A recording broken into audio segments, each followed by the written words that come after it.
কেমন আছেন? আশা করি সবাই ভালো আছেন। এই দেখেন বিশাল একটা দুর্ঘটনা হয়ে গেছে গ্রামের রাস্তায়, দেখতে পাচ্ছেন? যদি আমাদের শহরে যদি হতো তাহলে কি হতো, এখন মানুষের অনেক ভিড় লেগে যেত। আমি সুবর্ণচরে ঘুরতে এসে দেখলাম ট্রাক একটা অ্যাক্সিডেন্ট হয়ে গেছে। দেখেন এই রাস্তার নিচে গিয়ে চাক্কা নামাই দিচ্ছে। এটা একটা অটোরিকশা ছিল, অটোরিকশাকে মেরে দিয়েছে রানিং অবস্থায়। নতুন ড্রাইভারের হাতে গাড়ি দিলে যায় আর কি।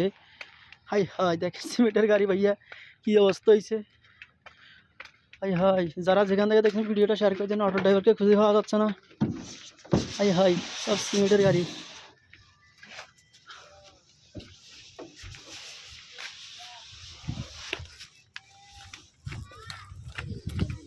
পুরো রাস্তা ব্লক হয়ে রয়েছে, ওই পাশে কোনো লোক নেই। নিউরি আসেন, নিউরি আসেন, নিউরি আসেন। সব মানুষ আর মানুষ।